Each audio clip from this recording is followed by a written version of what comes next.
I do sit at the table for this. I do. All right. Thank you. I keep you company. Very I good. welcome Dr. Vivian Right, Tom, there's- Inspector understand General of the there are other Intelligence and agencies Security, where I and don't. Mr. Jake Blight, Assistant Inspector General. Dr. Tom, do you wish to make an opening statement? No, I don't wish to make an opening statement, Chair. Thank you very much. Senator Ludlam. Thanks, Chair, and sorry that we've kept you back so late, and our time is very short, so expect a few questions on notice at the end of the night. Since you last appeared at an Estimates Committee, there has been a lot in the press and a lot has gone on within your purview. I'm presuming you have seen documents formerly in the possession of DSD splattered all over the Guardian and ABC's websites today. I've seen media reporting today. Yeah. Does your office, that's a substantial security breach from an agency with extraordinarily tight requirements on its own internal document security and management. You have visibility not only of the now ASD but also ASIO and the entire intelligence network. What kind of document and network security does the IGIS employ? We have, as you would expect from the nature of the documents that we hold, we have very good document and network security. We have a standalone network that isn't connected to the internet in any way. That doesn't, okay. So what degree of confidence do you have that you must use software, you must be able to send emails to people?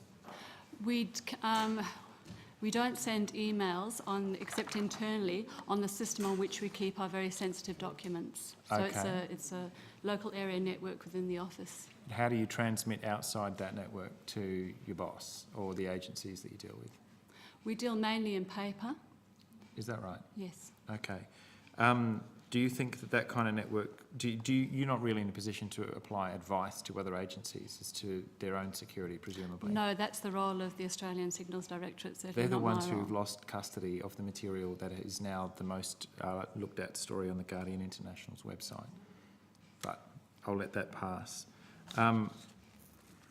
Your annual report indicates that human error is to blame for ASIO's inadvertent collection of third-party communications under a valid warrant. How many cases of inadvertent collection did you notice? And were the people who were directly concerned ever told? There are a small number. I haven't got the exact numbers there, and I will say at the moment I think it's fewer than 10, but I cannot. I'll get back to you on the number if you could. I We're can. short because I'm going to throw to Senator Xenophon in a moment. So if any of this is too complex, please feel free to take it on notice. You state that you were satisfied with the remedial action taken in each case. Did you make any recommendations for reform of practice within ASIO to prevent future inadvertent collections? In general, when ASIO report these instances to me or I determine them, they initiate remedial actions if any are required themselves.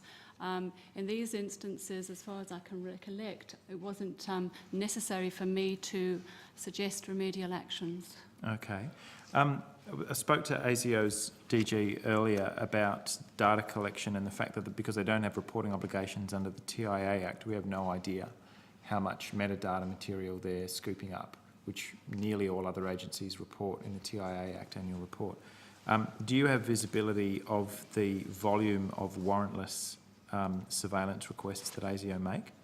I have visibility of all of the requests that ASIO make, including the numbers, if I wanted those numbers, yes. Including those. Do they report to you on an annual or a quarterly basis, or is it up to you to go and find the information?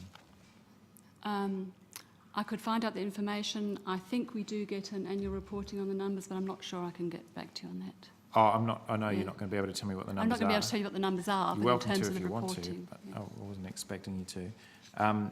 But it's up to you to seek that information out. I guess that's what I'm after. Look, I have full access to all of their systems. There is a classified annual report that they provide me with that has a lot of that information in. Okay. Does that require you to physically visit the premises? My staff are often physically at ASIO's premises and have full access to their systems. That's how we do our inspection work by and large. Sorry, I mean you or your staff generally.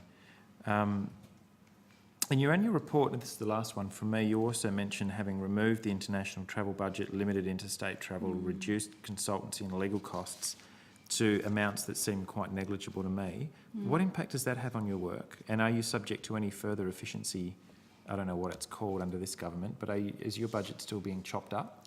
We're subject to the same efficiency measures that other government agencies are subject to.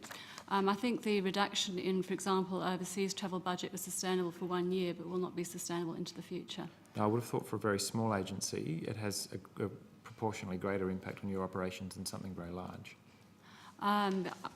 The proportions are the same, but it certainly has an impact on operations, yes. Okay. Any further cuts will, is that what you're Yes. telling us? All right. I would love to talk more, but I'll leave it there. Thank you, Senator Ludlam. Keeping Senator